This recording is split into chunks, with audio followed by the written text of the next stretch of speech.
सलाम नमस्ते सत श्री अकाल, मैं हूं रजा और आप देख रहे हैं रजाग्राफी prime time show, international prime time show में आपका स्वागत है। जिस एपिसोड के अंदर पूरी दुनिया की बड़ी बड़ी खबरें निकाल कर आपके सामने हम रख देते हैं आसान जबान में, जो कि रोज दोपहर 2:30 बजे भारतीय वक्त के मुताबिक यूट्यूब पर आ जाता है। आपसे उम्मीद है कि आप इस रिपोर्ट को देखेंगे, रिपोर्ट को शेयर करेंगे और अगर आपने हमारे चैनल को सब्सक्राइब नहीं किया है तो सब्सक्राइब कर लेंगे, क्योंकि हम वही खबर दिखाते हैं जो गोदी मीडिया आपको नहीं दिखाता है। दोस्तों, इस रिपोर्ट की सबसे बड़ी खबर यह है कि अब सऊदी अरब अपने आप को मजबूत करना शुरू कर चुका है। सऊदी अरब अपने मुल्क के अंदर एक सुई भी नहीं बनाता और आज सऊदी अरब अपने मुल्क के अंदर खुद बैलिस्टिक मिसाइल बना रहा है। दोस्तों, सऊदी अरब बैलिस्टिक मिसाइल तो बना रहा है, लेकिन एक तरह से जाने अनजाने में उसने ईरान की भी मदद की है और न चाहते हुए अमेरिका को भी झटका दे दिया है। आपको बता दूं कि अमेरिका की नींद उड़ चुकी है। जी हां, कोई बड़ा चढ़ाकर आपके सामने बात नहीं रख रहा हूं, सारे फैक्ट्स आपके सामने रख रहा हूं। पहली बात तो यह है कि सबसे बड़ा बिजनेस अगर कोई करता है हथियारों का तो वो अमेरिका है, और सबसे बड़ा कस्टमर हथियारों का अगर कोई है तो सऊदी अरब है, क्योंकि वो सब कुछ सारे हथियार इंपोर्ट करता है, खुद कुछ नहीं बनाता। ऐसे में जब सामने वाला खुद ही कस्टमर खुद ही हथियार बनाना शुरू कर दे तो दुकानदार को टेंशन तो जरूर होनी है। अब आपको बता दूं कि अमेरिका काफी ज्यादा मुसीबत में आ चुका है, टेंशन में आ चुका है, बाइडेन प्रशासन परेशान हो चुका है। अब आपको बता दूं कि अमेरिकी एजेंसी ने ही सैटेलाइट इमेज जारी करी है। जी हां, सैटेलाइट इमेज में ये क्लियर जारी करके बताया गया है कि सऊदी अरब इस जगह पर बैलिस्टिक मिसाइल को बनाना शुरू कर चुका है। मजे की बात यह है कि बैलिस्टिक मिसाइल चीन की मदद से बना रहा है। जी हां दोस्तों, सबसे बड़ी खबर आज की, चीन के साथ मिलकर, यानी चीन मदद कर रहा है सऊदी अरब की कि वो बैलिस्टिक मिसाइल बनाए। और अगर सऊदी अरब बैलिस्टिक मिसाइल बना रहा है तो अमेरिका चाहकर भी ईरान को नहीं रोक सकता कि वो हथियार बनाने से रुक जाए, क्योंकि अब ईरान के पास एक बड़ा तर्क है कि सऊदी अरब भी तो बना रहा है, फलाना भी तो बना रहा है, धमाका भी तो बना रहा है, तो उनको रोको। क्योंकि अमेरिका अब तक ये कह रहा था कि हमारे इस क्षेत्र में कोई भी ऐसी कंट्री नहीं है जो हथियार बनाने के लिए इतनी मेहनत कर रही हो। अब ऐसे में सऊदी अरब ने अपना प्लान शुरू किया है और मिसाइल बनाना शुरू कर दिया, और आने वाले वक्त में सऊदी अरब काफी बड़े बड़े हथियार बनाने के रास्ते पर भी चल सकता है, क्योंकि सऊदी अरब के साथ अब चीन खुलकर काम कर रहा है और चीन को कोई फर्क नहीं पड़ता कि अमेरिका उस पर कितनी पाबंदी लगाए और अमेरिका उसके खिलाफ क्या बोले। चीन हमेशा अपने दोस्तों की मदद करता रहता है। आप जानते हैं कि पाकिस्तान, तुर्की, ईरान के साथ हमेशा से मिलकर काम करता रहा है चीन। हालांकि अंदर ही अंदर मोदी सरकार ने $100 बिलियन से ज्यादा बिजनेस पहली बार भारत ने चीन के साथ किया है, लेकिन फिर भी भारत के गो खाने वाले अंधभक्त अपने बाप की ये बात नहीं सुन पाएंगे कि उनके बाप ने चीन के साथ मिलकर झूला झूला था। आगे बढ़ते हैं। इसी के साथ आपको बता दूं कि सऊदी अरब ने यमन के हौथीज पर अटैक किया है। यह हमला काफी बड़ा था, रात के वक्त यह हमला किया और उस जगह पर हमला किया जहां पर हौथीज के हथियार बनाने की फैक्ट्री थी। धमाका बहुत खतरनाक था, हमला बहुत ही जबरदस्त था। देखिए,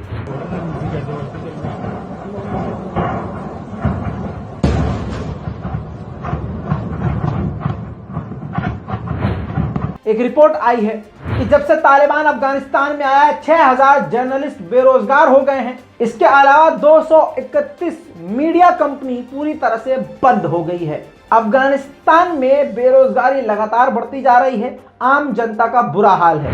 $251 मिलियन की उधारी चुकानी है श्रीलंका को ईरान की, लेकिन क्योंकि ईरान पर पाबंदी लगी हुई है, इतनी बड़ी रकम वो किसी और बैंक के थ्रू नहीं ले सकता। इंटरनेशनल कानून का उल्लंघन हो जाएगा, क्योंकि अमेरिका शैतान ने पाबंदी लगाई हुई है। ऐसे में मैंने कल आपको बताया था कि श्रीलंका ने कहा था कि हम आपको रकम की बजाय उसकी जगह चाय आपको देंगे, बेहतरीन वाली चाय की पत्ती। ये प्रपोजल रखा था। आखिरकार ईरान ने वो प्रपोजल एक्सेप्ट कर लिया है और ईरान ने बड़ी राहत श्रीलंका को दे दी है। इजराइल के फॉरेन मिनिस्टर ने बड़ी बात एक बार फिर से कह दी है, कहा कि ईरान से समझौता ना करना समझौता करने से लाख गुना बेहतर है, क्योंकि ईरान क्षेत्र के लिए खतरा है। लेकिन हकीकत यह है दोस्तों कि ईरान सिर्फ और सिर्फ अमेरिका और इजराइल के लिए खतरा है। वो भी वो खुद नहीं कि खुद ही हमला कर दे, नहीं, ये दोनों देश कभी भी किसी पर चढ़ जाते हैं और अगर ईरान ताकतवर हो गया तो इजराइल और अमेरिका ये नहीं कर पाएंगे। ऐसे में इसी टेंशन में आते हुए इजराइल बार बार बयान दे रहा है। अब काफ़ी लंबे समय के बाद, काफ़ी हफ्तों के बाद अब एक बार फिर से इजराइल के फॉरेन मिनिस्टर ने बड़ी बात कही है कि भैया उससे डील ना करो तो ज़्यादा बेहतर है, क्योंकि आस पड़ोस के देश खतरे में पड़ जाएंगे। इतना ही नहीं, आगे ये भी कहा कि ईरान पर पाबंदी को बढ़ा देना चाहिए। जो देश उनसे बात कर रहे हैं उनको बात बंद कर देनी चाहिए। इराक के फॉरेन मिनिस्टर इस वक्त ईरान में मौजूद हैं। उन्होंने बड़ी बात कही है। ईरान से मुलाकात करने के बाद उन्होंने कहा है कि वियना में जो न्यूक्लियर टॉक चल रही है वो पूरी तरह से बेकार है। ईरान और अमेरिका को एक टेबल पे आमने सामने बैठकर इस मुद्दे पर बात करनी चाहिए। इराक के फॉरेन मिनिस्टर ईरान के प्रेसिडेंट इब्राहिम रईसी से भी मिले। उन्होंने काफी मोहब्बत जताई और ईरान ने यह बड़ा ऐलान किया और बयान दिया कि इराक हमारा बेहद करीबी भाई है, हम इसके साथ इसके लिए हमेशा खड़े हैं। आपको याद दिला दूं कि इराक में अभी भी अमेरिकी फौजी मौजूद हैं, अमेरिका मौजूद है और इराक में सारा बवाल आईएसआईएस और अमेरिका की वजह से ही चल रहा है। अब अफगानिस्तान से अमेरिका के निकलने के बाद इराक में इस बात ने जोर पकड़ लिया है, इस आंदोलन ने जोर पकड़ लिया है कि अमेरिका इराक से भी अब निकल जाए। इब्राहिम रईसी ने यह भी कहा कि इराक के अंदर आतंक, बवाल, दंगा और अशांति फैलाने वाले लोगों को हम बर्दाश्त नहीं करेंगे। दोस्तों, हमारे पड़ोसी मुल्क बांग्लादेश में बुरा हादसा हो गया है। एक नाव में आग लग गई जिसमें अब तक 50 लोग मारे गए और इसके अलावा 200 से ज्यादा लोग बुरी तरह से घायल हो गए। दोस्तों, अगली खबर अब तुर्की और कतर की तरफ से। तुर्की और कतर के नेता यानी मिनिस्टर्स पहुंचे हैं अफगानिस्तान। अफगानिस्तान में 5 एयरपोर्ट हैं। अब उन 5 एयरपोर्ट को मिलकर अपने कंट्रोल में लेने वाले हैं तुर्की और कतर, और इस पर तालिबान सरकार से लगातार अब बातचीत जारी है। बहुत जल्द कतर और तुर्की अफगानिस्तान में नजर आने वाले हैं। दोस्तों, अगली खबर सऊदी अरब और ईरान की तरफ से आपके सामने पेश कर रहा हूं। आपको बता दूं कि ईरान ने ऐलान किया है इराक की राजधानी बगदाद में ईरान और सऊदी अरब के मिनिस्टर्स दोबारा से मुलाकात करेंगे और नए तरीके से नई शुरुआत करेंगे। दोस्तों, हम दुआ करेंगे और आपसे भी चाहूंगा मैं कि आप लोग भी दुआ करें कि सभी मुस्लिम मुल्क एक साथ इसी तरह से आ जाएं, ईरान और सऊदी अरब के हालात सुधर जाएं, तभी मुसलमानों के हालात सुधर सकते हैं। दोस्तों, अगली खबर आपको बताऊंगा पाकिस्तान से। पाकिस्तान में इमरान खान के जो विपक्षी पार्टियां हैं उन्होंने एक बहुत सही बात कही है, मांग करी है। उनकी मांग क्या है? उन्होंने कहा है इमरान खान से कि आप तालिबान का समर्थन करना इस वक्त तो पूरी तरह से बंद कर दीजिए। क्यों? उसकी वजह यह बताई है। अभी मैंने 3 दिन पहले आपको एक रिपोर्ट दिखाई थी जिसमें मैंने आपको वीडियो में दिखाया था कि तालिबान ने पाकिस्तान की फौज को मारने की धमकी दी थी, जंग की धमकी दी थी और यह भी कहा था तुमसे लड़ने में ज्यादा खुशी होगी बजाय इसके कि हम यहूदियों से लड़ें, तुमसे हम लड़ेंगे तो ज्यादा खुशी होगी। ऐसी बड़ी बड़ी बातें और ऐसे नफरती बोल तालिबान के तरफ से सुनने के बाद कड़ी प्रतिक्रिया तालिबान के खिलाफ अब पाकिस्तान के लोगों में भी देखी गई।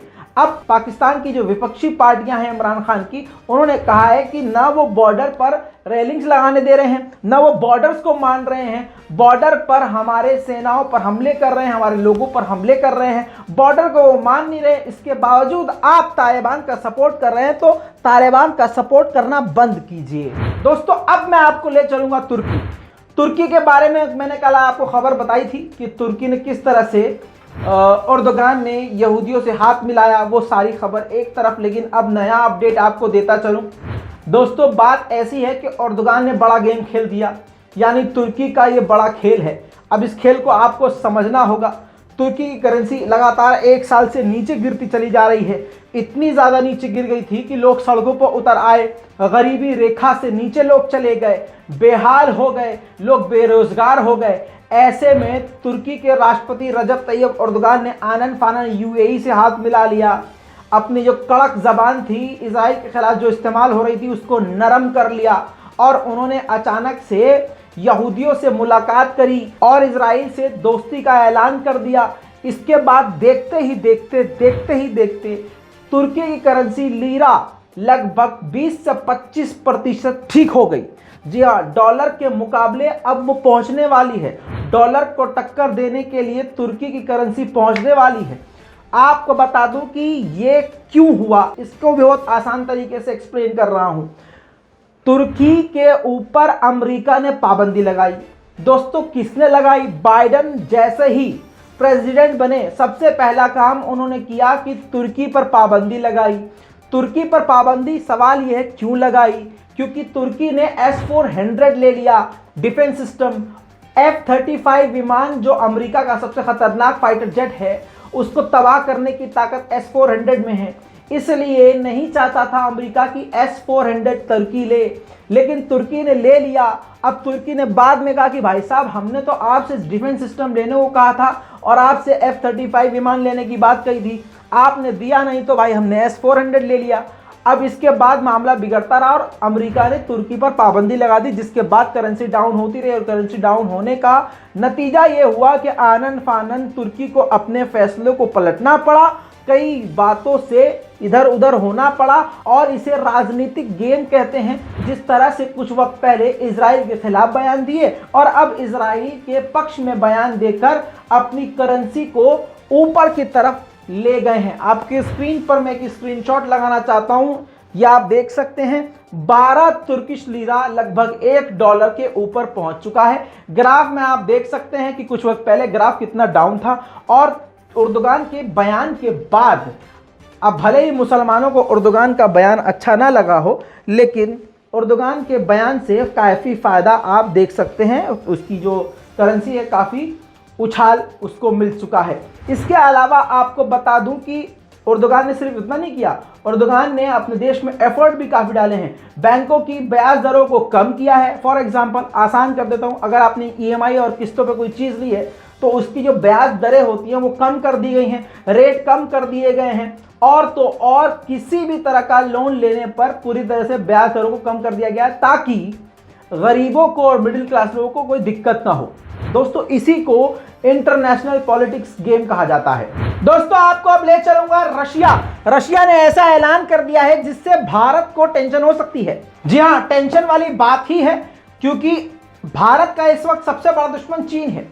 चीन को रूस ने अपना सबसे करीबी मित्र बता दिया और शी जिनपिंग को अपना बेहतरीन दोस्त बता दिया और मोहर लगा दी इस बात पर कि रशिया और चाइना मिलकर बड़े बड़े हथियार बना रहे हैं, आधुनिक टेक्नोलॉजी पर काम कर रहे हैं, अंतरिक्ष के हथियारों पर भी काम कर रहे हैं, जिससे भारत को अब टेंशन हो गई है। हालांकि भारत तो खुद रूस से हथियार ले रहा है, लेकिन भारत ये कतई नहीं चाहेगा कि चीन और रशिया एक साथ काम करें। यूक्रेन का मुद्दा एक बार फिर से गरमाया हुआ है। आप जानते हैं कि यूक्रेन और रशिया के बीच में जंग की आग लगी हुई है, चिंगारी भड़की हुई है।